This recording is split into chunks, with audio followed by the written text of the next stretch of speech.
Итак, семестр под общим названием Semestris ar kopējo nosaukumu «Возрождение царственного священства. ķēnišķīgu priesteru Великое atzīšanu, поручение» lielais мы uzdevums. продолжаем. Mēs turpinām. Сегодня у нас занятие Šodien mums ir под номером 6. 6. nodarbība, И мы продолжаем изучать un mēs turpinām тему, pētīt tēmu, которую мы обозначили как kura nosaukta kā «Концепция два перстня». divu gredzenu koncepcija. И сегодня мы разберем Un šodien mēs следующий izpētīsim аспект. nākošo aspektu. Иосиф и блудный сын. Jāzeps un pazudušais dēls. Два героя Divi varoņi в этом сюжете. šajā sižetā. Это история двух младших Tas ir сыновей. stāsts par diviem jaunākajiem dēliem.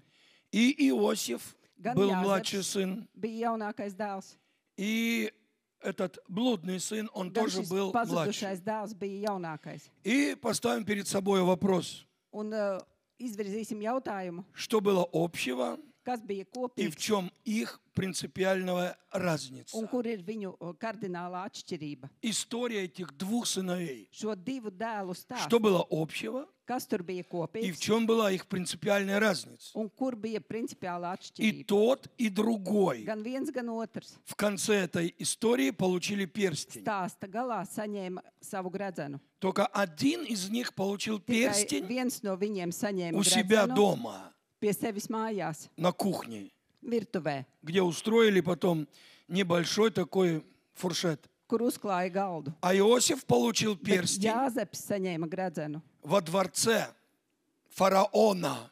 faraona pilī. И после вручения этого перстня Un pēc šī gredzena piešķiršanas он стал вторым viņš kļuva otrais руководителем государственной власти. vadītājs valsts varā. Поэтому мы хотим Tāpēc сегодня mēs рассмотреть gribam этот šodien big picture. izpētīt šo lielo ainu. Два перстня. Divi gredzeni.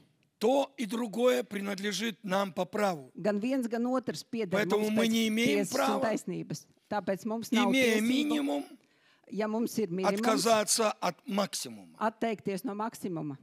Первый перстень – это только Pirmais стартовая gredzens площадка, ir tikai sākuma starta līnija, с которой мы no kuras должны идти и развиваться. mums ir jāiet un jāattīstās. Поэтому, уважаемые друзья, Tāpēc, dārgie draugi, еще раз хочется напоминать, vēlreiz gribu Напомнить. atgādināt, это даже не школа, а университет.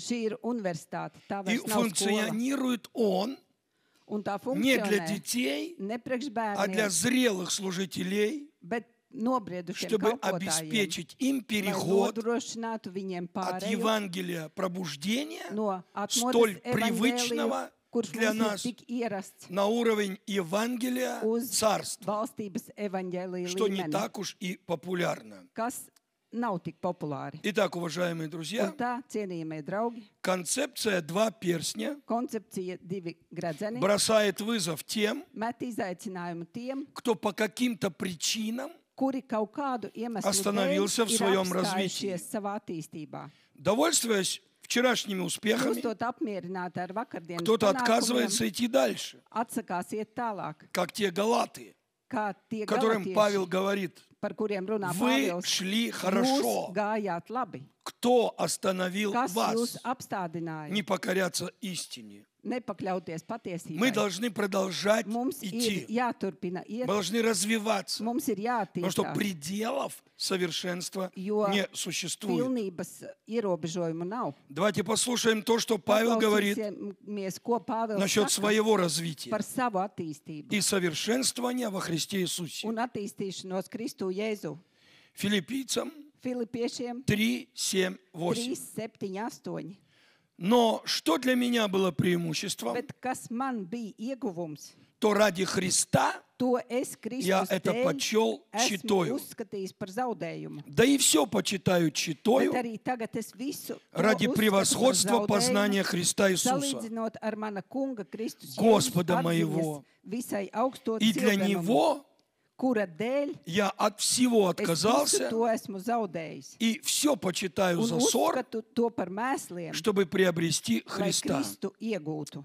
В отличие от некоторых наших друзей, Atšķirībā no dažiem которые mūsu до сих пор draugiem, за ссор считают Новый Завет, kuri līdz šim uzskata par mēsliem не jauno derību, отказавшись от той эпохи, neatsakoties no апостол Павел, который в iepriekšējās, 1000 раз превышал их, bet и Pāvils, по своему kurš bija интеллекту, augstāks и savā по своему intelektā развитию, он un говорит, pēc savas attīstības, всё viņš это за saka, ссор. es visu to uzskatu par как это mēsliem. понимать? Вербное Как то воскресенье.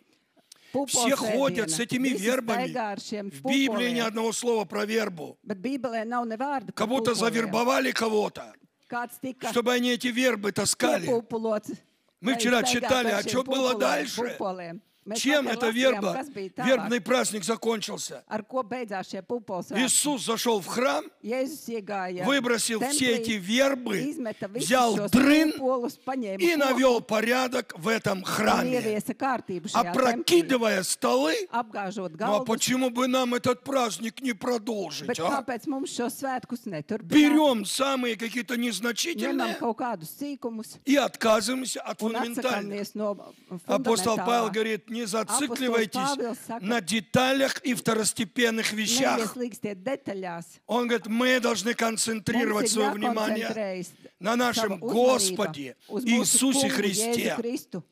Я все почитаю за Es ссор, visu uzskatu par чтобы mēsliem, приобрести lai iegūtu не Kristu, вербную nevis пачку этих веток, pupolu а чтобы buntīti, приобрести bet lai Иисуса iegūtu Христа. Kristu. Итак, Un tā, для того, чтобы войти во что-то новое, tāpēc, lai ieietu kaut kā jaunajā, мы должны отказаться от mums чего-то ir старого. jāatsakās no kaut kā veca. Пожалуйста, возьмите Lūdzu, это paņemiet на вооружение. Šo Многие до сих пор не развиваются, Daudz потому что viņus вцепились зубами и neattīstās, jo ar мозгами во zobiem что-то ir старое. ieķērušies kaut kādās Не vecajās lietās. отказавшись от старого, Neatsakoties no мы šīm никогда не vecajām войдем lietām, mēs во что-то nekad новое. nevarēsim ieiet jaunajās.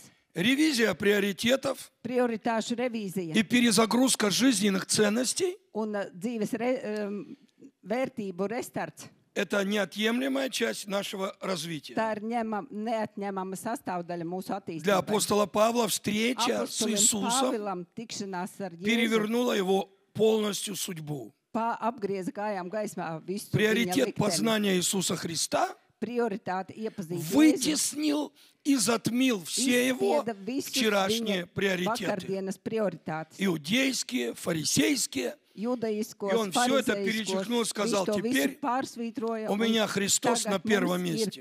Man ir Kristus Теперь pirmajā vietā. христоцентризм Kristus и centrisms теократический порядок это мои приоритеты. Ir manas prioritātes. Читаем дальше Lasām Филиппийцам tālāk 3, Filipiešiem 3, 9, 11. 9, 11.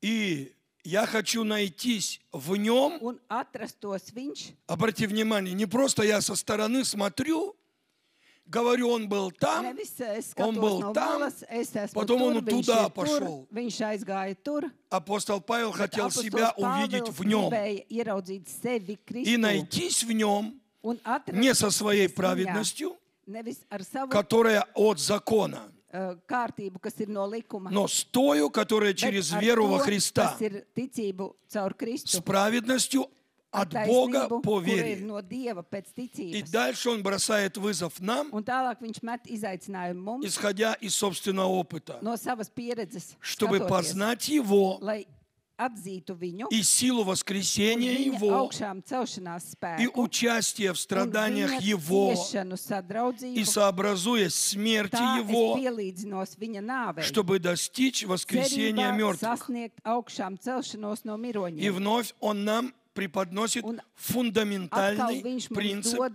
нашего развития. Fundamentālu pamatu mūsu attīstībai. Самопознание Pašizaugsme бессмысленно ir без bezjēdzīga, Бога bez познания. Dieva Если iepazīšanas. ты не знаешь, кто Бог, Ja tu nezini, kas ты ir никогда не Dievs, будешь знать, кто ты. tu nekad nezināsi, kas esi Тебе tu. дьявол будет врать, Tev vēlns melos, тебе его служители будут tev врать, viņa kalpi и ты не melos, поймешь un tu себя, nesapratīsi пока sevi, ты не kamēr поймешь, tu кто nebūsi есть Бог. sapratis, kas ir Dievs. Познание Христа Kristus первично, iepazīšana ir pirmajā vietā, самопознание, bet sevis iepazīšana ir otrajā чтобы vietā. вам психологи не говорили, Lai ko mums teiktu ребенок внутри psihologi, тебя, или bērns израненный там tevī, какой-то человечек сидит там.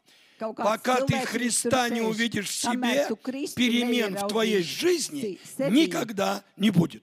izmaiņas tavā dzīvē Иисус nenotiks. Христос есть Jēzus путь, Kristus ir истина и ceļš, жизнь. patiesība un dzīvība. Поэтому мы говорим сегодня Tāpēc о mēs sakām šodien христоцентризме. par Kristus centrismu. Прежде чем искать свое призвание, Pirms meklēt savu свои дары и aicinājumu, свой статус, savas dāvanas un statusu, мы должны, как Павел, mums jābūt kā познать Pāvilam, Его, jāiepazīst познать viņš, силу воскресения Его. jāiepazīst augšām celšanās Мы должны spēks. креститься во Mums Христа Иисуса, jākristījās Kristu Jēzu, чтобы осмыслить lai себя в Нем. apjēgtu sevi viņā. Читаем дальше. Lasām tālāk. Филиппийцам 3:12. Filipiešiem Это как раз о 3:12. чем он дальше и рассуждает. Tas ir tas, par ko Pāvils tālāk runā. Говорю так не потому, что я уже Nevis, ka достиг es to jau būtu или saņēmis, vai усовершенствовался, jau būtu pilnīgs, но стремлюсь, bet es dzenos, не достигну ли и lai to я, satvertu как достиг. tāpat, kā Меня arī Иисус mani Христос. satvēris Kristus Jēzus. Я не почитаю себя достигшим, Es neuzskatu sevi par а sasniegušu. только забывая заднее Es dzenos и pretī mērķim, простираясь вперед, goda balvai. я стремлюсь к цели. И какова же эта Un цель? kāds ir šis mērķis? Я стремлюсь к цели Es dzenos pakaļ почести mērķim, Вышнего звания Божьего Dieva debesu aicinājumam, во Христе Иисусе. Kristu Jēzu. Итак, реальное богопознание Reāli Dieva iepazīšana откроет в нас потенциал atvērs mums безграничного развития.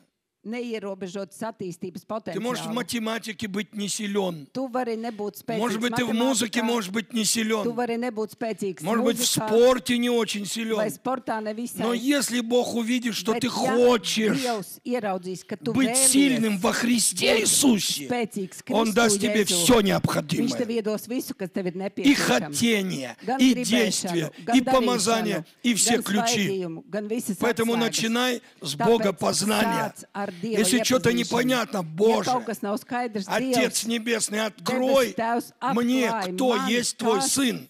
ir tavs dēls. Познакомь меня с Ним. Iepazīstini Уж mani за ar viņu. этим не заржавеет, и Un Господь Dievs nekavēsies. обязательно в этом поможет нам. Viņš palīdzēs tev. Итак, Un tā пределов совершенства attīstības в духовном robežu мире garīgajā не pasaulē существует. neeksistē. В судьбе своих служителей Savu kalpotāju Бог likteņos каждый день Dievs katru будет dienu творить все новое. darīs visu Вот jaunu. почему служение Богу Lūk, никогда, kāpēc реальное kalpošana служение Dievam, Богу, reāla никогда kalpošana не будет скучным, nekad nebūs нудным garlaicīga и маргинальным. un Бог niecīga. всегда будет делать Dievs что-то новое. vienmēr darīs kaut ko И jaunu. все его откровения, Un как visas viņa алмазы, atklāsmes, kā они будут всегда dārgakmeņi, блистать viņi būs новыми mirdzoši ar оттенками. jaunās krāsās. И главная цель реального служителя Божьего Galvenais mērķis īstam kalpotājam не просто быть сыном Божьим во Христе Иисусе. nevienkārši būt par Dieva dēlu Kristu Jēzu. В духовном мире есть Garīgajā pasaulē своя иерархия власти. ir sava varas hierarhija. И Павел ставит максимальную Pāvils цель. liek maksimālo, izvirza sev И maksimālo какой же он mērķi. ставит? Un kādu tad viņš Павел в izvirza? своем служении Pāvils savā kalpošanā претендует pretendē не только на Сына Божьего. ne tikai uz Dieva Я dēlu. христианин, Es esmu я kristietis, служитель es esmu kalpotājs или проповедник. vai sludinātājs. Павел в своем служении Pāvils savā kalpošanā претендует pretendē на почесть uz Вышнего Dieva звания debesu aicinājumu во Христе Иисусе. Kristu Jēzu. Скорее всего, там, Visticamāk, на небесах, tur debesīs во Христе Иисусе существуют и Kristu рядовые, Jēzu ir arī ierindnieki. и прапорщики, а И кто-то прапорщики. ефрейтор во Христе Иисусе.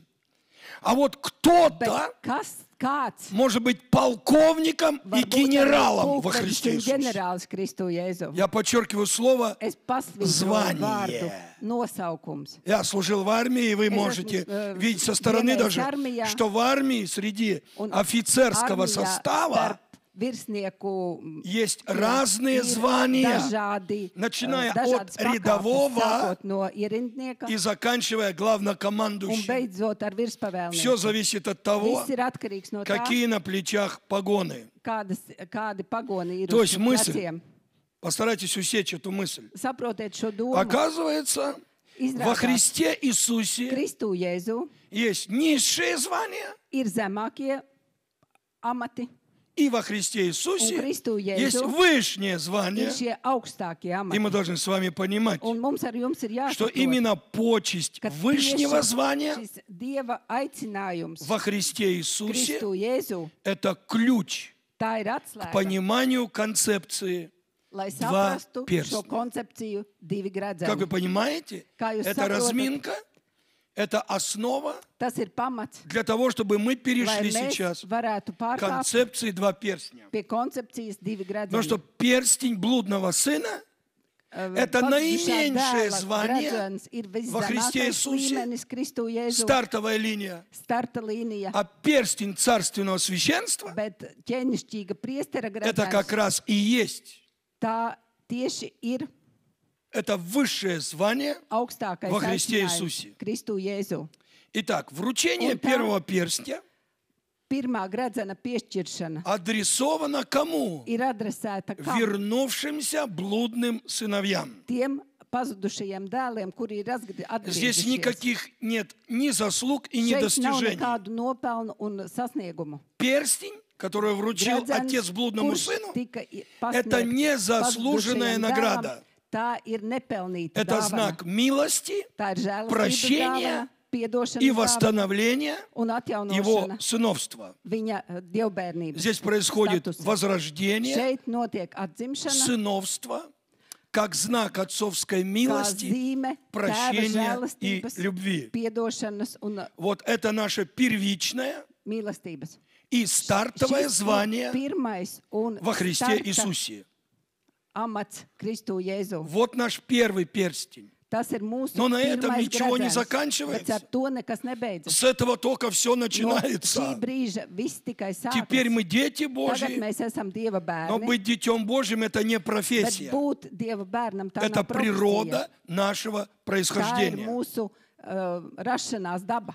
А вот второй перстень, Bet otrais gredzens, в отличие от первого, atšķirībā no pirmā, это уже заслуженная награда tā jau ir nopelnīta balva. особо отличившимся сыновьям. Īpaši sevi parādījušiem dēliem. И присвоение высшего звания во Un Христе šī Иисусе augstākā aicinājuma piešķiršana происходит Kristu Jēzu исключительно notiek tikai на основании заслуг и достижений uz sasniegumu pamata. уже тех спасенных Jau и возрожденных Божьих Starp сыновей. tiem, kuri jau ir atgriezušies bērni. По блату золотых медалей Pēc он pablatam никогда nekas- не раздавал и nekad раздавать tas kungs не zelta собирается. medaļas nav dalījis un Пусть это to откровение nedarīs. Lai šī Придет atklāsme также в наше сознание. nonāk mūsu prātā. И главное здесь, друзья, не остановиться Un galvenais šeit на стартовой neapstāties линии нашего uz šīs усыновления starta līnijas, kur mēs esam и не kļuvuši считать par себя Dieva достигшим, bērniem un neuzskatīt но sevi par забывая kaut ko заднее, sasniegušiem, простираясь bet вперед aizmirstot to, kas именно bijis к этой tiekties pēc высшей tā, kas ir priekšā.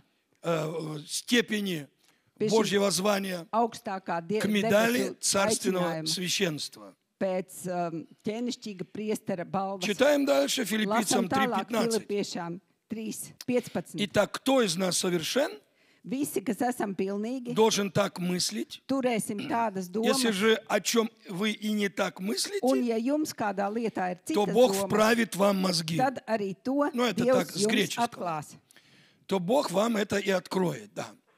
Апостол Павел Apostols имел Pāvils, тоже аудиторию viņam arī и bija говорит, sava что вы auditorija. поняли меня. Да. Un viņš jautāja, А vai он jūs видит, что не sapratāt? поняли. Bet Он говорит, ну visi saka, ничего. jā, bet viņš redz, ka То, что neviens neko я не nesaprata. довел, Господь доведет до Bet конца. tas, ko Pāvils nav novedis līdz Итак. galam, to tas kungs novedīs līdz galam. Вот что означает оставивший начатки Un учения lūk, ko Христова. nozīmē atstāt Поспешить к Kristus совершенству. mācības pirmsākumu. Что такое совершенство? Pretī pilnībai. Kas Когда tad ты ir слышишь pilnība? это слово, Kad tu dzirdi šo vārdu, это не идеальное состояние, tas nav ideāls Безгрешное. stāvoklis, bezgrēcīgs, совершенство. pilnīgi. Это не просто идеальная кондиция. Tā nav vienkārši ideāla kondīcija. Совершенство – это Pilnība. процесс Tas ir process безграничного развития. bez neierobežotai attīstībai. Быть совершенным būt Это pilnīgam, быть всегда в развитии. tas nozīmē būt Это не vienmēr attīstības останавливаться, procesā. Tas не жить nozīmē вчерашними neapstāties, заслугами nedzīvot ar и не vakardienas сходить с panākumiem дистанции. un nenoiet no distances. Совершенный человек Pilnīgs cilvēks, – это служитель Божий, tas ir Dieva kalpotājs, который никогда не стоит на месте, kurš nekad nestāv uz vietas, а постоянно bet развивается pastāvīgi и attīstās возрастает в un вере. pieaug savā ticībā. Павел призывает нас Pāvils aicina mūs так мыслить tā domāt и так поступать. un tā darboties. Цель апостола Павла Pāvila mērķis – не считать себя достигшим, neuzskatīt sevi par имея sasniegušu. первый перстень.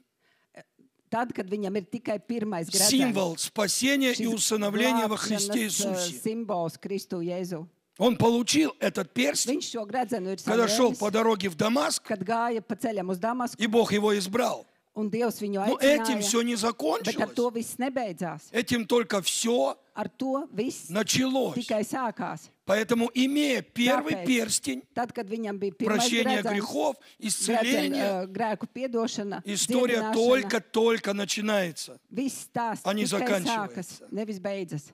Его цель простирается намного дальше. Viņa mērķis stiepjas daudz globāļņie. tālāk un globālāk. И, говоря сегодняшним Un языком, runājot šodienas vārdiem, апостол Павел в той же apostolis мере, Pāvils tieši tādā mērā, имея первый перстень, tad, kad ir ieguvis он pirmo претендовал gredzenu, viņš также и на второй pretendēja arī uz перстень, otro gredzenu, который означал kurš nozīmēja почесть высшего звания, Dieva debesu aicinājumu во Христе statusu Иисусе. Kristu Jēzu. а почесть высшего Bet звания šī Dieva во debesu Христе Иисусе aicinājuma есть не status что Kristu иное, Jēzu nav nekas как cits, статус kā царственного ķēnišķīga священства. priestera status. Суммируя вышесказанное, Summējot visu iepriekš teikto, несложно сделать вывод. nav grūti izdarīt secinājumus. Концепция «два перстня» Koncepcija divi есть gredzeni не что иное, ir nekas cits, как процесс духовного развития kā garīgas attīstības process. и уверенный переход Un от начатков pārliecinoša учения pāreja Христова no Kristus совершенству. mācības sākuma uz pilnību. Ну а теперь давайте вплотную Bet tagad tā Pogrūzīsimies. tieši iedziļināsimies, вот в эту доктрину, ienirsim šajā вот в эту doktrīnā, концепцию šajā koncepcijā, «два перстня». divi gredzeni. Итак, Un tā перед нами mūsu две priekšā персоны. ir divas personas. Иосиф Jāzeps и блудный сын. un pazudušais dēls. Давайте рассмотрим, Paskatīsimies, что было общего kas у них bija kopīgs starp и viņiem. в чем кардинальная Un kur разница slēpās kardināla atšķirība их судьбы. viņu likteņos. Отдельно каждую историю мы знаем почти Katru на stāstu зубок. atsevišķi mēs zinām gandrīz no galvas. Отдельно, если говорим про блудного сына, Atsevišķi, ja runājam par pazudušo все dēlu, наизусть знают. tad visi no galvas zina. 1000 раз сами проповедовали, 1000 reizes paši 10 sludinājuši, 000 раз слышали 10,000 reizes и про блудного dzirdējuši, сына. gan par pazudušo dēlu. И, может быть, столько же раз Un varbūt Отдельно tikpat reizes, bet мы atsevišķi слушали mēs esam также dzirdējuši и об Иосифе, par Jāzepu. который иногда был даже dažreiz прообразом Иисуса Bija Христа, pat Jēzus, которого отвергли старшие братья и līdzība, так далее. kuru atsūma vecākie brāļi un tā tālāk. Но однажды эти две парадоксальных истории Šie divi в моем paradoxālie сознании stāsti вдруг manā prātā pēkšņi перехлестнулись. И viņu что-то ceļi krustojās произошло. un kaut kas notika. Господь вдруг открыл глобальную панораму Tas kungs pēkšņi atklāja церкви globālu последнего panoramu времени. par pēdējo laiku И draugu. в недрах этого Un откровения šajos dziļumos родилась концепция radās «два перстня». koncepcija par diviem gredzeniem. Итак, в основе две Un tā истории, pamatā ir divi stāsti, два имени, divi vārdi, до боли знакомых. līdz sāpēm pazīstami. Имя младшего сына Ветхого Завета, Jaunākā Мы знаем dēla Иосиф. vārds no vecās а derības имя Jāzeps, второго bet otra блудного сына pazudušā dēla Писание засекретило. svētie raksti Никто не ir знал, noslapenojuši. как его Neviens звать. nezina, kā viņu sauca. Даже Адама знают, как звать. Pat Ādamu mēs zinām, kā sauc. А вот этого блудного сына, Bet šo pazudušo dēlu, Изя, Мизя, Шмизя, ты кто? kas tu Вот īsti так его esi? и приклеилось вот это Погонялово или как? Ну просто вот Tā viņam ir блудный сын. pielikusi šī iesauka pazudušais Имени dēls. Vārda Ну, nav. как уж есть, придумывать не kā nu ir? будем.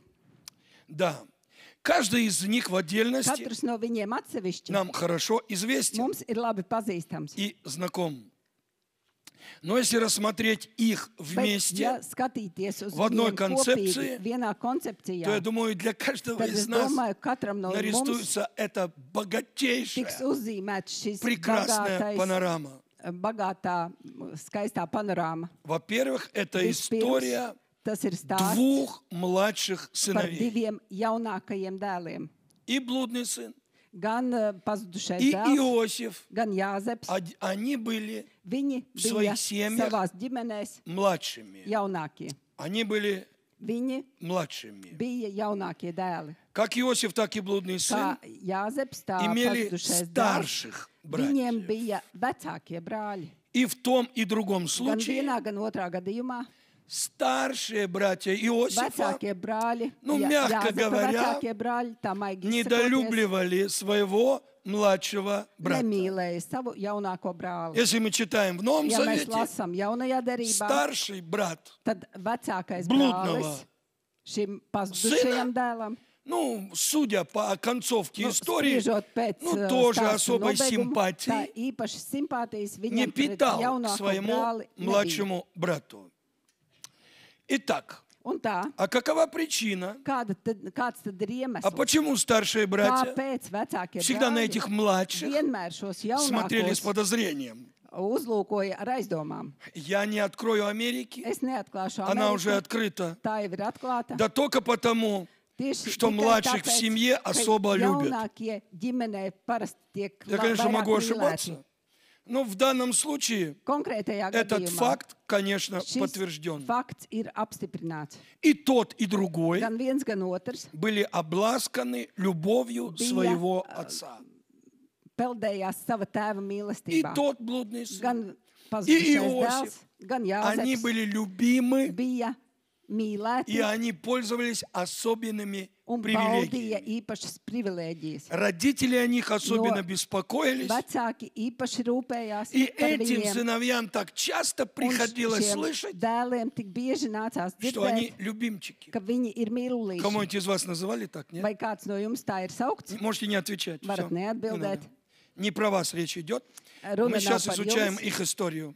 Šeit mēs Дай Бог pētām viņu stāstus. Себя увидеть где-то там. Dod Dievs ieraudzīt sevi kaut kur tur. Итак, Un Бытие 37, 3, Pirmā 4. mūzus 37, Смотрите, 3, 4. первая история про Иосифа. Pirmais stāsts par Izraēļ. Jāzepu. То есть Bet это Izraels, его батя. Это Jāzepa его tēvs. отец. viņa tēvs, Израиль любил Иосифа mīlēja Jāzepu более всех сыновей своих. vairāk nekā visus citus savus dēlus. Почему?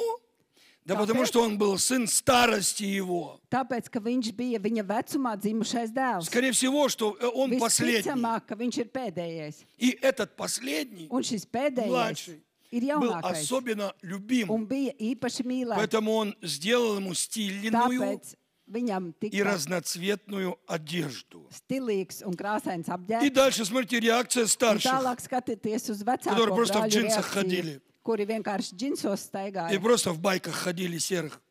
Un, И увидели братья его, un redzēja viņa brāļi, что отец ka tēvs любит его mīl более viņu всех. vairāk Их. nekā visus viņus Смотрите. citus. Un skatieties, Реакция reakcija не заставила ждать. nelika sevi И они его ilgi gaidīt. возненавидели. Viņi ienīda Jāzepu И не могли говорить с ним дружелюбно. un nevarēja ar viņu draudzīgi runāt. Ну вот, ё-моё, батя, выбирай. Ну, Будешь любить, тēvs- а его братья будут его ненавидеть. Ja tu viņu И батя mīlēsi, спросил, tad а что brāļi делать? viņu ienīdīs, un tēvs saka, ko tad darīt? Будь спокойным и никого не люби. Esi mierīgs un nemīli nevienu. Вот здесь сейчас Šeit, lūk, поговорим о подобных парадоксах. parunāsim par līdzīgiem paradoksiem. Израиль любил Иосифа более сыновей своих. Izraels mīlēja За Jāzepu что? vairāk Старшие братья nekā citus Его dēlus. Par ko возненавидели. Vecākie brāļi viņu ienīda. И в семье появилось Un ģimenē radās два враждебных лагеря. divas naidīgas nometnes. Вот и все. Un viss. Но хоть ты тресни. Un ko tu padarīsi? О, молодец. Парадоксальная закономерность. Paradoxāli ir likumsakarība. В семье их было аж Ģimenē 12. viņu bija pat 12, Но младшего он bet любил mazāko viņš mīlēja особо. īpaši. И ты с этим ничего не Un поделаешь. neko tu ar to nevar izdarīt. Скорее всего, в той семье, Visticamāk tajā ģimenē, откуда был родом блудный сын, no kuras bija pazudušais dēls, картина была та же. aina bija tāda Правда, pati. их там было только 2. Tiesa, tur viņi bija tikai 2. Но все же младшего, Bet tomēr Отец любил jaunāko гораздо tēvs больше mīlēja vairāk своего старшего. nekā vecāko. Поэтому, друзья, Tāpēc, draugi, младшие jaunākie, нередко пользуются особыми привилегиями, jaunākajiem nereti ir īpašas которые privilēģijas, особо раздражают kuras старших. īpaši kaitina vecākos. Ну вот жизнь как жизнь. Nu, dzīvē kā dzīvē, Жизнь как жизнь. dzīve kā dzīve. Их братская Viņu ревность, brāļu greizsirdība подчас не по рассуждению, dažkārt ne pēc loģikas рождает зависть rada и greizsirdību даже ненависть. un pat ienaidu. Почти как у того Каина, Gandrīz kā Kainam, старшего, atkal vecākais по отношению attiecībā к своему pret младшему. jaunāko. Ну, хоть вот, когда ты рассматриваешь, Kad tu skaties, мы должны это признавать как mums ir факт, а jāatzīst не kā faktu. говорить, где правильно, где неправильно. Nevis Если говорит mēģināt Писание, izspriest, что kur ir полюбил patiesība отец vai nē. младшего, Pieņemt, ka ну, это его право. tēvs iemīlēja jaunāko. Tā ir Итак, viņa друзья, tiesības. или в семье того же блудного сына, Tai ģimenē pie pazudušā dēla внутренний и скрытый конфликт между iekšējais старшими šis и apslēptais младшими konflikts starp остается vecāko тем un же jaunāko самым. dēlu paliek tāds pats. Итак, мы Un хотим tā сейчас mēs провести gribam параллель tagad novilkt šīs paralēles и узнать, что же было un общего uzzināt, kas bija между kopīgs Иосифом и starp блудным Jāzepu сыном. un pazudušo dēlu. Мы исследуем этих две Mēs истории, izpētam šos чтобы divus видеть stāstus, параллели, lai ieraudzītu šīs а также paralēles внутренний контраст. un šo iekšējo Итак, kontrastu. что было общее Kas bija kopīgs между Иосифом starp и Jāzepu блудным сыном? un pazudušo dēlu? Они оба были младшими Viņi abi bija и jaunākie наиболее un любимыми īpaši в mīlētākie своей семье. savā ģimenē. И тот, Gan и viens, другой gan otrs, пользовались особенными привилегиями gan vienam, gan otram Sredi bija своих īpašas домашних. privilēģijas savu mājinieku vidū. А в чем же была их Un разница? kur slēpās atšķirība viņu? И мы должны увидеть Un mums ir jāierauga вот эту красную линию. šo sarkano līniju, В чем же была разница? kur bija starpība. Ответ.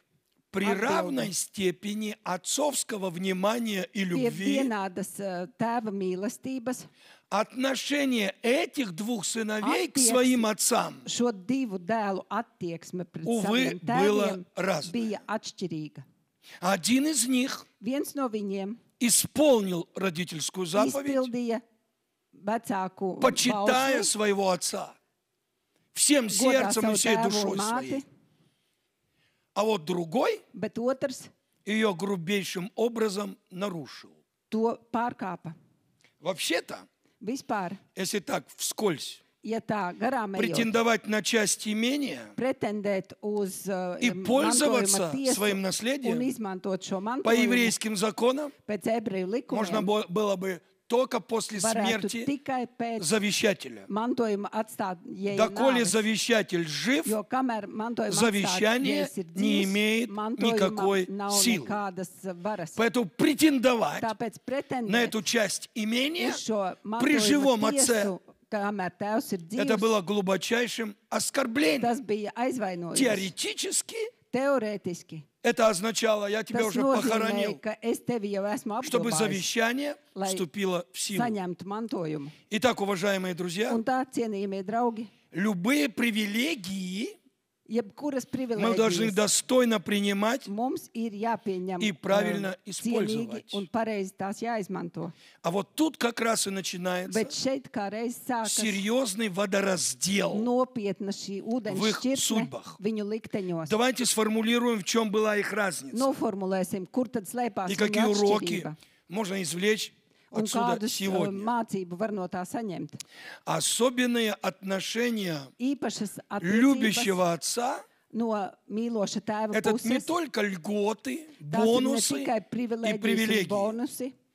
Особенные отношения И любящего отца Mīloša tēva это в первую attiecības очередь огроменная ответственность ļoti liela atbildība для этих возлюбленных. priekš šiem mīlētajiem. Потому что такие Tāpēc, отношения ka tādas attiecības особенные īpašas кого-то могут погубить, kādu var iznīcināt, а кому-то Bet построить kādam великую судьбу. uzcelt lielu likteni. И здесь на повестку Un дня šeit dienas kārtībā мы выносим этих два понятия. mēs izceļam šos divus jēdzienus Любовь и mīlestība похоть. un kārība. У людей может быть Cilvēkiem var būt по отношению к жизни, по attiecībā отношению pret к dzīvi, отцу, attiecībā по pret отношению tēvu, к имению, attiecībā pret mantojumu, Любовь. īpašumu, mīlestība, а может быть и bet var būt похоть. arī kārība.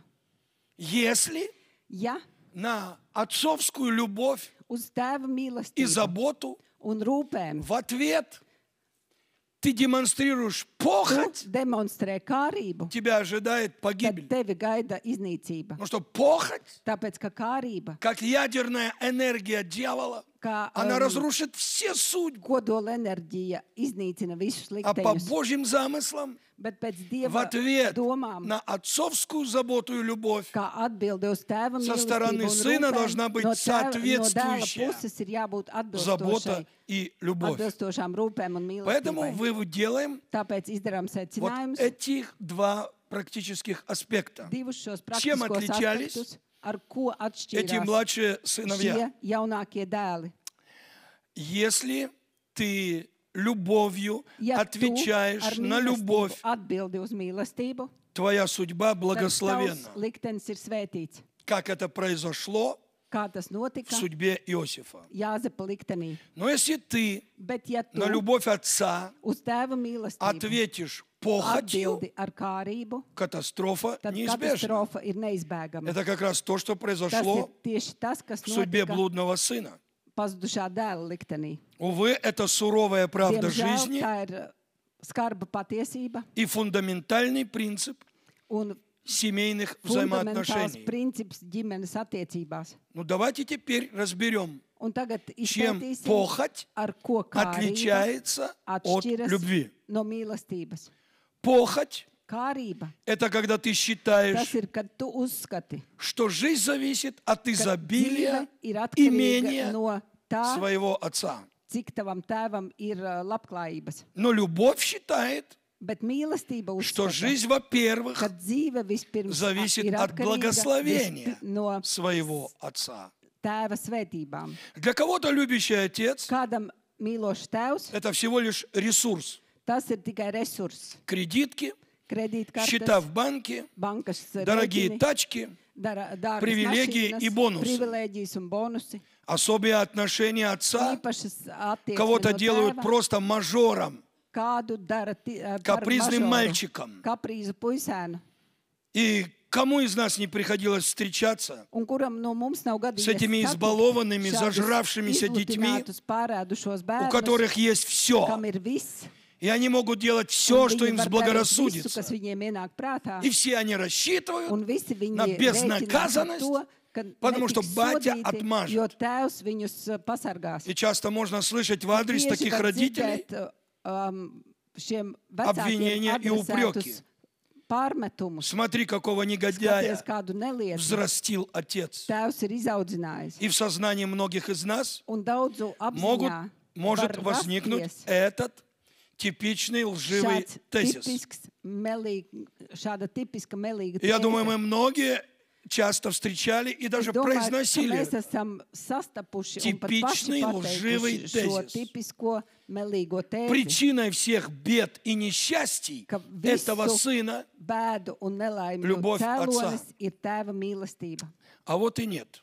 Bet nē, Отец тут не виноват tēvs ни tur в чем. nav vainīgs ne pie kā. Любимых сыновей, Mīlošs, внимательно следите, mīlētos мозги dēlus, включите, логику включите, И, пожалуйста, постарайтесь себе ответить. Pacentieties sev atbildēt, Любимых сыновей ka mīlētos dēlus портит bojā не любовь отца, nevis tēva mīlestība, а неправильное отношение сыновей pareiza к любви attieksme своего no отца. dēliem pret tēva mīlestību. Еще раз. Vēlreiz, Любимых младших сыновей mīlētos jaunākos dēlus портит bojā не любовь nevis отца, tēva mīlestība, а неправильное отношение bet этих šo сыновей dēlu nepareizā к любви attieksme своего pret отца. tēva mīlestību. Вопросы, а почему тогда в jautājums, судьбе kāpēc? другого сына Cita dēla liktenī та же отцовская любовь tāda pati tēva mīlestība сформировала другой характер formēja citu и raksturu, порядочность, и благородство, gan godprātību, богатый внутренний мир. bagātu и iekšējo взаимное pasauli благословение. un savstarpējo svētību. Итак, давайте tā разберемся, чтобы нам не Izpētīsim, оказаться lai mēs жертвой вот neatrastos, этого обмана. nekļūtu par upuri šiem Любовь meliem. никого Mīlestība, и mīlestība никогда nevienu не un портит. nekad nebojā.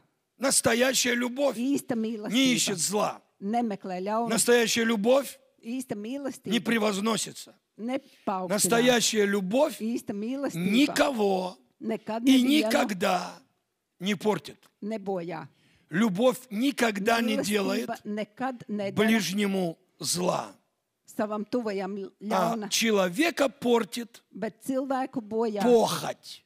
kārība, Корыстное и извращенное отношение к этой sabojāta любви. attieksme pret šo mīlestību. В отличие от того блудного сына, Atšķirībā no pazudušā для dēla, Иосифа Jāzepam благословение отца tēva svētība было важнее bija материальных привилегий, svarīgāka par materiālajām vērtībām, благ, ресурсов, золота и серебра. zelta un sudraba.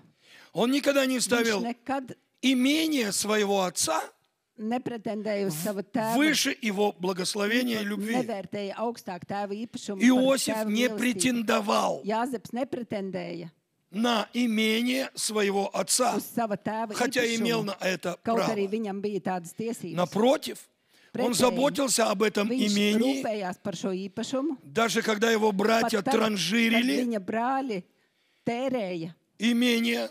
Он īpašumu. приходил к отцу Viņš nāca pie tēva и им рассказывал, un что viņam под угрозой stāstīja, твое ka имение. tavs īpašums Tam эти ir братья apdraudēts.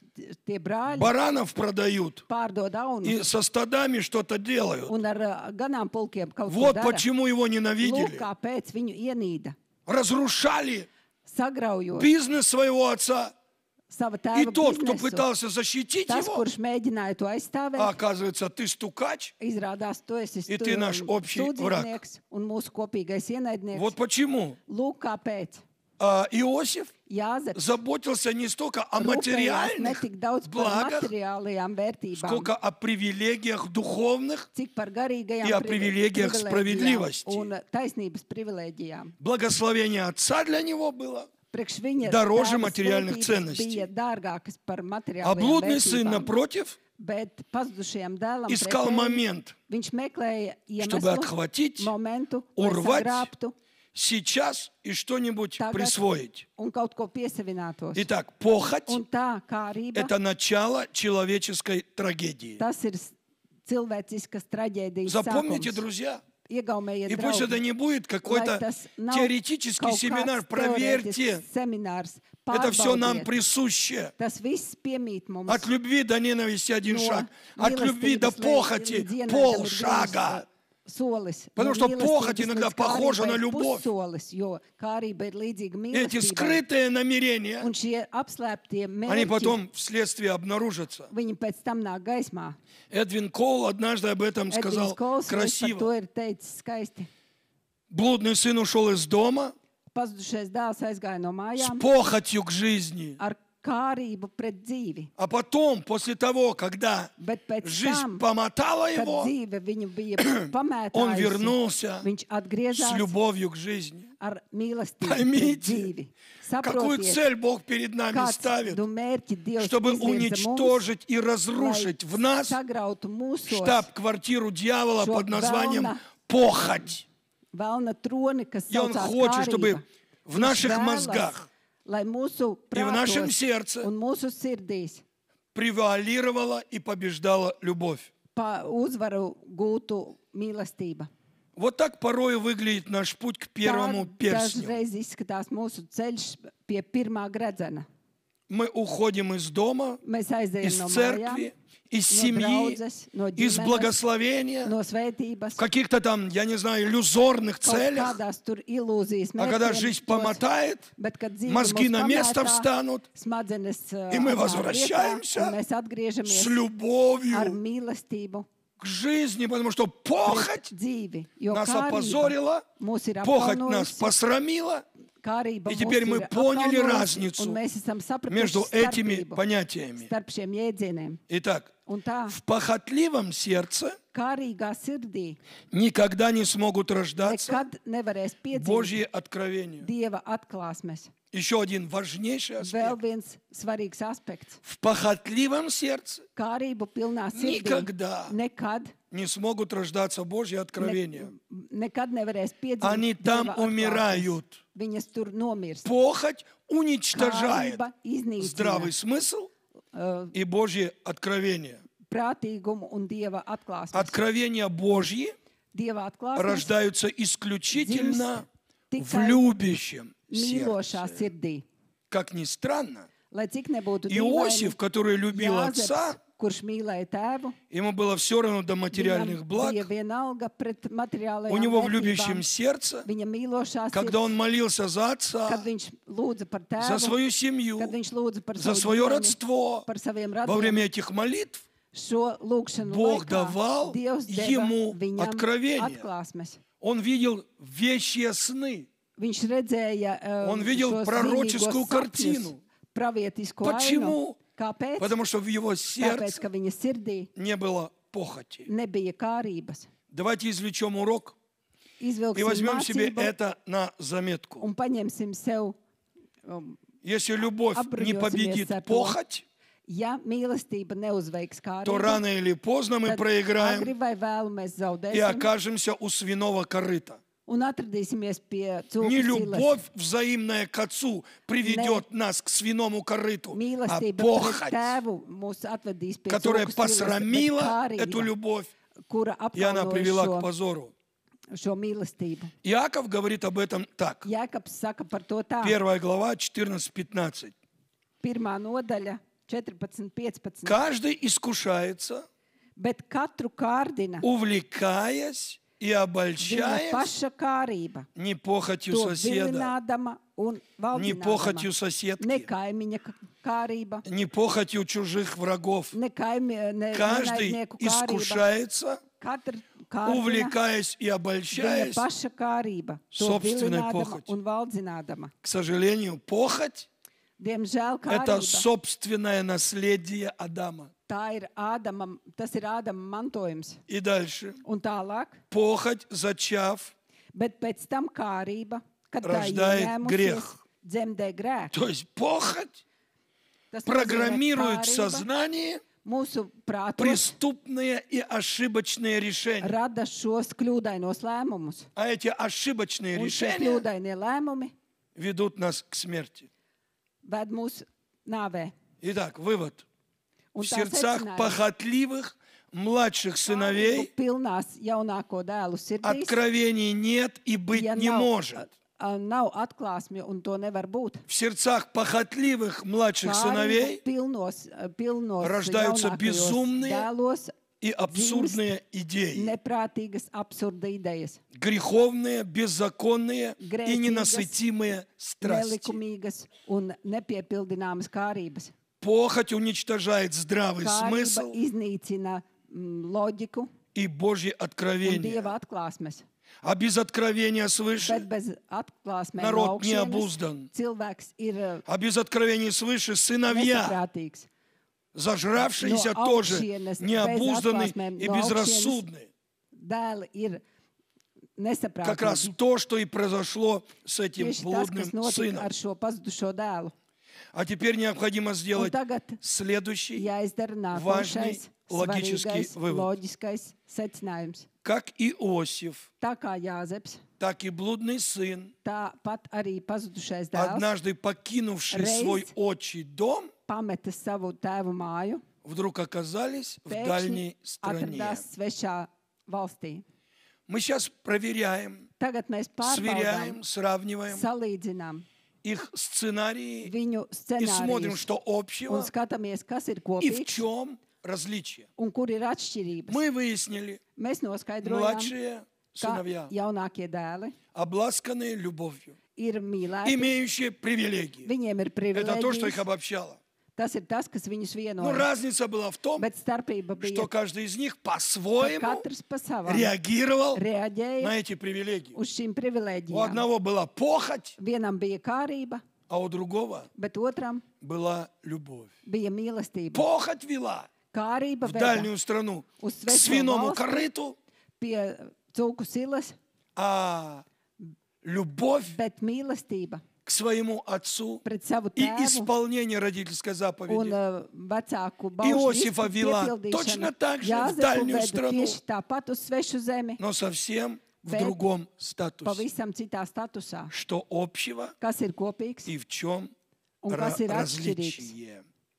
Итак, как Un Иосиф, tā- так и блудный сын, Tāpat kā Jāzeps, tā arī pazudušais dēls покинувший свой отчий дом, reiz pametis оказались в tēva дальней стране. namu, Но, nonāca svešā valstī. Bet но совершенно, absolūti разным dažādu причинам. iemeslu dēļ. но совершенно, Bet разным absolūti причинам. dažādu iemeslu dēļ. давайте посмотрим. Paskatīsimies. Несмотря на то, что блудный сын был движим Neskatoties uz похотью, to, ka pazudušais dēls bija а Иосиф был vadīts no движим kārības, любовью к своему bet отцу, Jāzepu vadīja mīlestību pret но tēvu. так случилось, что им Tā обоим notika, пришлось ka viņiem abiem vajadzēja оставить отчий дом. atstāt tēva māju. Но совершенно Bet по разным причинам. Absolūti dažādu iemeslu dēļ И совершенно в разных декорациях. un dažādās dekorācijās. Блудный сын ушел из дома, Pazudušais собственному dēls желанию. aizgāja pēc savas vēlēšanās, а Иосиф, к bet сожалению, Jāzeps, diemžēl, оставил отчий дом pameta tēva māju против своей воли, pret savu gribu оказавшись жертвой Kļūstot террора par terora upuri со стороны своих no старших savu братьев. vecāko brāļu puses. Итак, уважаемые Un друзья, tā, cienījamie draugi, давайте посмотрим, paskatīsimies, как уходили kā из своего отчего дома no savām tēva mājām projām и gāja блудный сын, и pazudušais как dēls уходил из своего un kā отчего gāja дома projām no tēva Иосиф. mājām Jāzeps. Луки 15, 12, 13. Lūkas 15, 12, И сказал 13. младший из них отцу: Un jaunākais sacīja tēvam, «Отче, tēvs, дай мне следующую dod часть man имения». piekrītošo mantas daļu. И отец разделил им Tad viņš starp имение. tiem sadalīja mantu. По прошествию немногих Un pēc дней dažām dienām, младший сын, собрав saņēmis все, visu, jaunākais пошел в dēls дальнюю страну. aizgāja uz tālu zemi и там un tur расточил имение izšķieda свое, savu mantu, живя palaidnīgi свято и праведно. dzīvodams. Нет. Он расточил имение Viņš свое, iztērēja savu mantu, живя распутно. dzīvojot palaidnīgi. Вот откровение и Lūk, стратегия atklāsme un stratēģija похотливого сердца. Kārības pilnas sirds. Вообще-то, часть имения, как мы уже говорили, Daļa no mantojuma после vispār смерти завещателя, ir tikai это был pēc первый плевок mantojuma atstājēja. в лицо своего Tas отца, bija kā который spļāviens все еще tēva был sejā, вообще-то kurš жив. joprojām bija dzīvs. Вот что делает похоть, Lūk, ko dara kārība, жажда наживы mantkārība и корень всех зол сребролюбия. un sudraba mīlestība. Блудный сын отцовскую любовь рассматривал Pazudušais dēls tēva как mīlestību рабские цепи uzskatīja и kā кандалы. verga И važas. отчий дом он вдруг Un однажды tēva увидел mājas viņš почти как pēkšņi концлагерь, ieraudzīja, kā, где запрещают это, где не разрешают это. kur neļauj to un neļauj А я šito, хочу свободы. bet es gribu brīvību. И он решил Un viņš nolēma вот это псевдорабство šo pseido под названием «Отцовская любовь» verga statusu, kas Разрушить saucas tēva mīlestību и sagraut уйти туда, un iet на свободу. tur brīvībā. Дай мне часть имения, Dod man daļu пойду в mantas, дальнюю страну, es iešu uz tālu zemi, немного отдохну от всех вас atpūtīšos nedaudz no jums и visiem. поддамся во все тяжкие. Вот что Lūk, латыши во все тяжкие даются, нет? Ну visās хорошо, вы grūtībās. поняли, да. Да, это все, что рождается в Tas viss похотливом, ir tas, kas rodas kārības мажорном pilnā сердце. sirdī, избалованного младшего сына. izlutinātu jaunāko dēlu. Чем это все sirdīs. Ar закончилось? ko tas viss Вы beidzās? все прекрасно знаете. Mēs ļoti labi zinām. Поэтому мы должны Tāpēc mums отсюда vajag извлекать no уроки. šejienes izdarīt mācību. Особенное отношение любящего Īpašas отца attieksme no – это mīloša огроменная tēva puses. ответственность Tā для ir liela возлюбленных. atbildība Кого-то šiem это mīlētajiem. может Kādu tas var уничтожить iznīcināt, и погубить, а кому-то Bet kādu это может помочь построить kādam великую tas var судьбу. palīdzēt uzcelt lielu likteni. Как мы уже говорили, Kā jau mēs если runājām, ты на любовь отца ja tu uz tēva mīlestību ответишь похотью, atbildi ar kārību, то, что сделал блудный сын, tas, ko izdarīja jaunākais Katastrofa pazudušais dēls, neizbēžama. tad katastrofa, но если traģēdija ты ir своей neizbēgama. любовью, Bet ja tu ar отвечаешь savu на mīlestību любовь отца, atbildi uz tēva твоя mīlestību, любовь, tad твоя судьба tavs будет liktenis ir благословенна. svētīts. Как это произошло в судьбе Kā Иосифа. tas notika Jāzepa liktenī. А теперь давайте Bet посмотрим, tagad paskatīsimies, как kā покидал свой дом pameta savu māju Иосиф, Jāzeps, в отличие atšķirībā от no блудного сына. pazudušā dēla. Бытие 37, 3:5. 1. Mūzus Вспомним то, что мы читали. 3.5. Atcerēsiet, atgādināsim Израиль to, ko mēs любил lasījām. Иосифа, Izraels mīlēja Jāzepu, потому что он был сын старости. tāpēc, ka viņš bija vecumā dzimušais dēls. Братья Brāļi возревновали и стали его kļuva ненавидеть. greizsirdīgi un sāka viņu ienīst. Но еще вдруг они Bet обнаружили vēl pēkšņi viņi atklāja какую-то особенность в kaut поведении kādu Иосифа. īpašu uzvedību 5 Jāzepā. стих. «И видел 5. Иосиф сон, Bet Jāzeps sapņoja sapni. и рассказал его братьям Un kad своим». tas to izstāstīja saviem brāļiem, Наверное, зря, laikam veltīgi, потому что они возненавидели tāpēc, ka его viņi ienīda viņu еще больше. vēl vairāk. «И видел Иосиф сон». Un Jāzeps sapņoja У sapni. похотливых сыновей Kārības pilniem такие dēliem же похотливые сны. tādi paši kārības А у pilni sapni. любящих сыновей Bet mīlošiem dēliem благословенные ir и пророческие svētīti un сны. pravietiski sapņi. В отличие от Иосифа, Atšķirībā no Jāzepa, блудному сыну ничего не pazudušajam снилось. dēlam nekas nesapņojās. Хотя я предполагаю, Kaut arī es что кое-что ему и domāju, снилось. ka kaut ko jau viņš sapņoja. Лас-Вегас, Сан-Франциско. Lasvegasā, Быстрее бы мне Sanfrancisko, туда рвануть или еще varētu куда-нибудь. aizšaut turp vai šurp. Да, но не будем перечислять другие Bet neuzskaitīsim дурацкие, šos банальные, muļķīgās un примитивные сны. banālās primitīvos sapņus. Мы теперь переключаемся на Mēs tagad Иосифа. pārslēdzamies uz Jāzepu. И видел Иосиф Un сон. Jāzeps redzēja sapni. Вот что рождается в чистом Lūk, сердце, kas rodas tīrā sirdī, которое преисполнено kura взаимной ir любви. pilna ar savstarpēju своему mīlestību отцу. pret savu tēvu.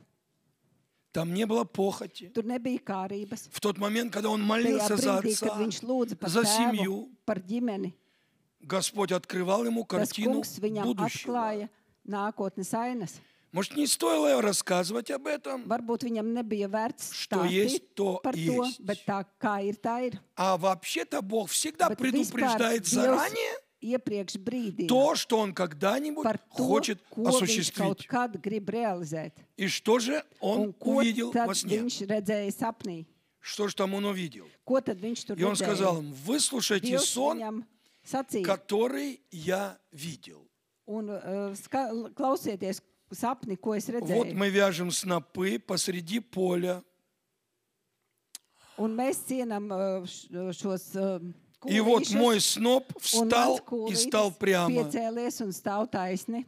Пожалуйста, не сочиняйте и не фантазируйте, про какие снопы речь идет, вы знаете. Nesapņojiet un Он говорит, nesaceriet mой par snoп kādiem встал. kūlīšiem ir А runa. ваши снопы все Bet jūsu kūlīši вокруг, они поклонились Apkārt. моему снопу. pēkšņi paklanījās manam Я kūlītim. представляю, братья Es сидели. iedomājos, visi Ты brāļi посмотри, что sēdēja. он из себя строит. Iedomājies, ko А? viņš no sevis Самое iedomājas. интересное, он просто сон рассказал. Bet visinteresantākais, viņš tikai sapni А эти stāstīja. братья, у Bet которых šie brāļi, kuriem bija они истолковали, viņi дар šo истолкования в них sapni проснулся.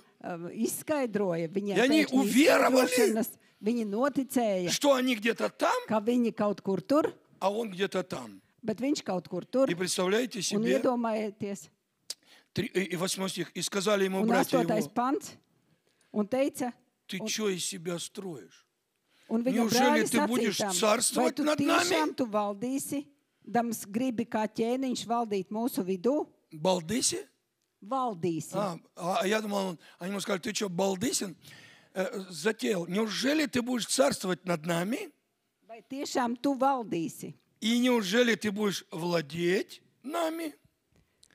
Это было Valdīdams невольное gribi kā пророческое ķēniņš valdīt толкование. mūsu vidū. Tas bija pravietisks skaidrojums. Сон как пророческий взгляд в Sapnis будущее. kā pravietisks skatījums nākotnē. Это было Tā откровение bija atklāsme и стратегия свыше в глубинах stratēģija любящего no augšienes, сердца Иосифа.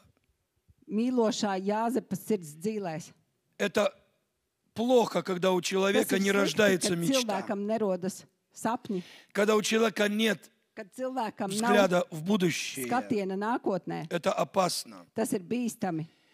Если в 45 все потеряв, Ja 45 начинаешь gados чесать visu zaudēt, репу и думаешь, с чего бы sāksi завтра kasīt pakaļ недельку un начать. ko tu varētu Вот rīt отсюда darīt, юродство и no безумие šejienes arī начинается. neprāts rodas. Расскажите мне, о чем вы Pastāstiet man, par мечтаете, ko во jūs что вы sapņojat, верите, par ko и как tam вы jūs видите ticat, свой un завтрашний kā день. jūs redzat savu И rītdienu. тогда мы можем сказать, Tad mēs varam teikt, что такое вера. kas ir ticība. Блудного сына Pazudušo dēlu совершенно не интересовала картина будущего. pilnīgi neinteresēja rītdienas Он ее aina. сам рисовал. Viņš pats to Ему 100 zināja. лет не нужны были Viņam 100 откровения. gadus nevajadzēja atklāsmes. Похотливым людям Kārīgiem откровения не нужны. atklāsmes nav vajadzīgas. А вот Иосифа Bet Jāzep, это интересовало, tas потому что interesēja, там у него tāpēc, ka похоти не было. viņa sirdī nebija Он kārības. молился, и Бог ему Viņš открывал lūdza, это un Dievs будущее. viņam atklāja ainas par nākotni. Итак, Un tā, у того бредовые идеи tam и stulbas idejas похотливые планы. un kārīgi Пойду plāni. погуляю, оторвусь Iešu как следует. Pastaigāšu, atraušos у kā Иосифа mākas, bet Jāzepam, В любящем сердце mīlošajā была sirdī, молитва. bija lūkšana. Что повелишь Ko мне liksi делать, man Господи? darīt, kungs? Уважаемые друзья, Cienījamie это draugi, практический урок tas для ir многих из нас. praktiska mācība daudziem no Мы на mums. своих жизненных Mēs перекрестках savos dzīves либо krustcelēs идем по своим путям, neiesim pa saviem ceļiem. руководимыми собственной похотью, а может kurus есть mūs смысл vadīs остановиться и personīgā сказать, kārība. Бог, покажи мне мое Bet будущее, lūksim, Dievs parādi manu моей nākotni, семьи, моей manas церкви. ģimenes, manas draudzes. Итак, Un tā, благословение Иосифа, Jāzepa svētība, что в его ka любящем viņa сердце mīlošajā и чистом sirdī сердце un tīrajā рождались sirdī планы свыше. radās plāni no augšienes. Итак, уважаемые Un tā, друзья, cienījamie draugi, чрезвычайно важно, īpaši svarīgi находясь в уютных и Atrodoties семейных отношениях, ģimenes mājīgajos attiecībās, позаботиться о том, parūpēties par to, чтобы получить от lai Бога saņemtu no откровение, Dieva atklāsmes, касающееся нашего kas skar будущего. mūsu nākotni. У блудного сына Pazudušiem таких dēlam откровений не было. tādas atklāsmes nebija. В похотливом сердце Kārīgajā такие sirdī откровения не tādas рождаются. atklāsmes nerodās. Такие откровения Tādas рождаются в сердце atklāsmes rodas sirdī, любящего сына. kura ir pilna Почему? mīlestības. Потому Kāpēc? что любящим Бога, Tāpēc, ka tiem, kas mīl, любящим Бога, tiem, kas mīl Dievu, любящим своих родителей и tiem, kas отца. mīl savus Dano vecākus, tēvu znание un от māti, него. viņiem ir atklāsme no viņa. Ну и теперь давайте поближе подойдем к тому Tagad моменту, tuvāk nonāksim pie tā momenta, как же kā tad Иосиф Jāzeps оставил отчий дом. atstāja savu tēvu māju. Какой же там был сюжет? Kāds tur bija sižets? Бытие 37, 1. 18. mūzus 37, 18. Отец послал его Tēvs viņu aizsūtīja проведать старших братьев apciemot и vecākos узнать, brāļus как там дела. un uzzināt, kā viņiem tur klājas. И он пошел к ним. Un viņš aizgāja pie Они viņiem. же, увидев его издали, Kad viņi to iztēlēm ieraudzīja, стали умышлять против pirms него. tas viņus bija sasniedzis, tad чтобы viņi убить его. sarunājās to nokaut. Вот Lūk, бедная судьба старших братьев.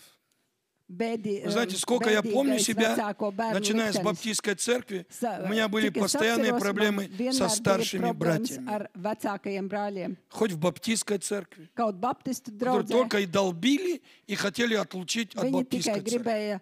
Потом я перешел в пятидесятническую церковь. Опять старшие братья в пятидесятнической церкви тоже куда-то гнали. А потом, когда я думаю, ну что это такое? А потом, когда начал читать эту историю, старшие братья, на роду им все написано. А вспомните старших братьев Давида, который пришел Голиафа замочить. А ты что здесь делаешь? Это послание, друзья, и к младшим, и к старшим. Если ты даже старший брат, среди этих старших братьев были даже честные люди, такие как Рувим, который говорит, нельзя убивать. Давайте прочитаем. Я думаю, это универсальный урок для всех нас. И они сказали друг другу, вот идет ясновидящий, идет толкователь снов. Пойдем теперь убьем его и бросим его в какой-то ров. А бате скажем, что хищный зверь съел его. И увидим, что будет из его снов. Вы понимаете? Здесь богохульство в них проснулось. Они начали хулить Святого Духа. Посмотрим, что Бог будет делать. Посмотрите, какое безумие рождается по причине зависти и негодования. И дальше. И услышал сие Рувим, и избавил его от рук их, сказав, не надо. Хорошо, что даже в той банде старших братьев находятся здравомыслящие люди, у которых не все потеряно. Он встал как заступник и говорит, нет, мы не имеем права убивать своего родного брата. Не проливайте крови. Бросьте его в ров, который в пустыне, а руки не налагайте на него. Он говорил это с намерением, чтобы когда все уйдут, он тихонько бы взял его темной ночью и отвел бы его к отцу. А Иосиф ничего не знал об этом. Он идет, на языках молился, наверное. Очередное откровение получал, а там братва стоит. Ну, давай, иди сюда. Когда Иосиф пришел к ним, они сняли с Иосифа одежду, разноцветную, которая была на нем, и бросили его в ров. Ров был пустым, и воды не было в нем. И сели есть хлеб. Вот для меня это жесть. Своего младшего брата раздеть, опозорить, унизить, сбросить в какую-то пропасть и потом отметить свою победу. Потом увидели, что из Галаада идет караван какой-то.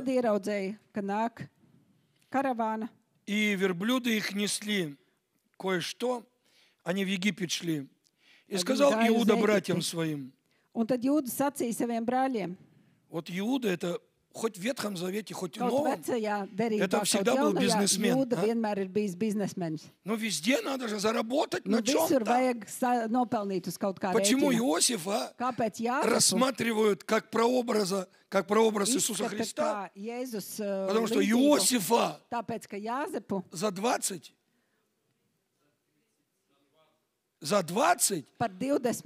а Иуда новозаветний ставки поднял и продал Иисуса за 30. Маэстро, иди, пожалуйста, чтобы веселее было. Да.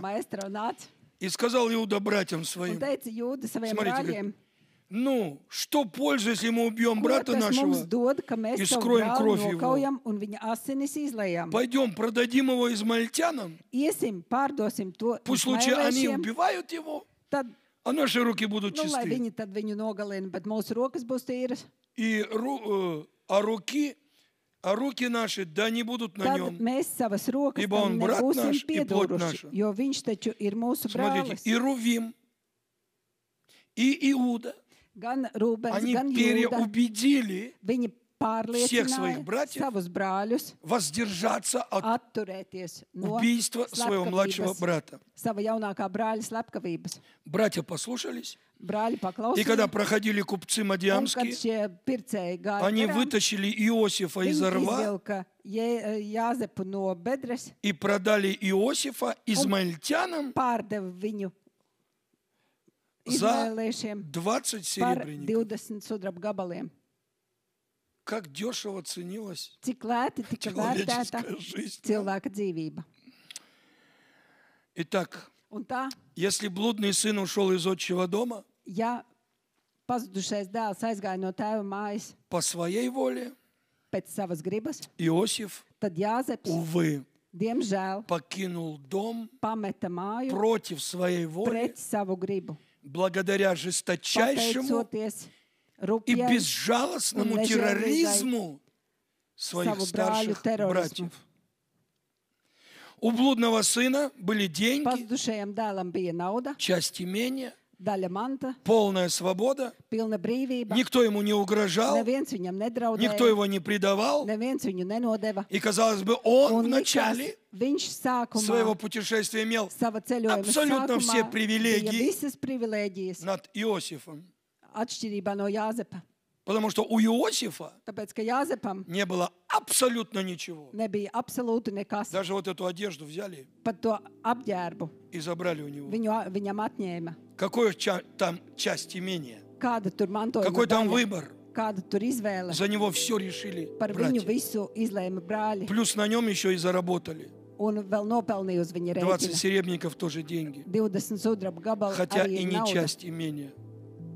Nav Если daļa no тот īpašuma. младший сын Ja tas jaunākais dēls подался во все тяжкие devās и был šajos предоставлен grūtajos сам ceļos, себе, мог ехать куда хотел, varēja iet, kur grib, Иосиф tad Jāzeps был продан в tika рабство. pārdots verdzībā. И тот, и другой Gan viens, gan otrs направились из отчего дома. devās prom no дальнюю tēva страну. mājas uz svešu zemi. Один, Viens, как обеспеченный наследник kā nodrošināts mantinieks, и солидный и свободный турист. kā apskaužams un brīvs turists. Другой, Otrs, проданный раб. pārdots vergs. Как грустно начинается Cik skumji sākas это путешествие šis ceļojums в дальнюю страну. uz svešo zemi. Но Bet суть не в том, būtība nav как tajā, путешествие началось. kā ceļojums sākās. Главное, Galvenais, как оно закончится. kā tas beidzās. Главное сокровище в жизни у блудного Galvenā сына vērtība pazudušajam dēlam dzīvē было в его руках. bija viņa rokās. Главное сокровище Иосифа Galvenā bagātība Jēzus Было у него Jāzepa в gadījumā сердце. bija viņa sirdī. Насколько хватило того сокровища Cik ilgam laikam pietika tās блудному bagātības сыну, которое было у него в руках, pazudušajam dēlam rokās, мы знаем. mēs zinām, И куда эти сокровища Un kur šī- привели его? bagātība viņu noveda. Конечная станция свинарника. Gala stacija cūku kūts. А вот насколько хватило того Bet сокровища, cik ilgam laikam pietika tās которое было в bagātības, сердце kas bija Иосифа, Jāzepa sirdī, мы тоже знаем. mēs arī zinām И знаем, куда un zinām, это kur сокровище šī bagātība привело его. viņu atveda. И это был не свинарник, Un tā nebija cūku это kūts, был царский дворец. tā bija ķēniņa pils. Очень важно знать, Ļoti svarīgi ir zināt, с чем мы идем по ar жизни. ko mēs ejam pa dzīvi. И что для нас является Un kas priekš Главным mums ir сокровищем. galvenā bagātība? то, что у нас на счету, Tas, kas ir mūsu В кармане? rēķinā, kabatā, в банке, bankā, или сокровища Vai- нетленные, tās Которые nezudošās bagātības, kas tam na glabājās nebesах. tur debesīs и у нас в сердце. un mūsu sirdīs. И самое интересное, Мы с вами рассмотрели только начало маршрута блудного сына к своему перстню. И начало маршрута Иосифа к своему перстню. Итак, уважаемые друзья, мы должны с вами понимать, не начало венчает, а финал, конец. На следующем занятии мы с вами посмотрим, что происходило в дальней стране, в судьбе блудного сына, и что происходило в дальней стране, в судьбе Иосифа. А теперь давайте подытожим сегодняшнее занятие. Итак, концепция два перстня. Иосиф и блудный сын. Они оба были младшими и наиболее любимыми в своей семье. И тот, и другой пользовались особенными привилегиями среди своих домашних. И в чем же была разница? При равной степени отцовского внимания и любви отношение этих двух сыновей к отцу было разное. Один из них, имея взаимную любовь к отцу, исполнил родительскую заповедь, а другой, имея похоть в глубинах сердца, эту заповедь грубо нарушил. Если ты на любовь отца ответишь похотью, катастрофа неизбежна. То, что я ожидала блудного сына. Но если ты своей любовью отвечаешь на любовь отца, твоя судьба благословенна. То, что произойдет в судьбе Иосифа. И тот, и другой оставили свой отчий дом, но совершенно по разным причинам. Суть не в том, как путешествие началось. Самое главное, как оно закончилось. Главное сокровище жизни у блудного сына было в его руках, а главное сокровище Иосифа было у него в сердце. Вот почему впоследствии у них были совершенно разные перстни. Давайте закроем глаза и помолимся. Пусть драгоценный Дух Святой поможет растворить нам это послание. Гребларило комбре сотали пенчоли ланго сотол парило талемре глари лади джонтала. Берма хачери лаброглери капари лаброглери лаброглери лаброглета лари аманда.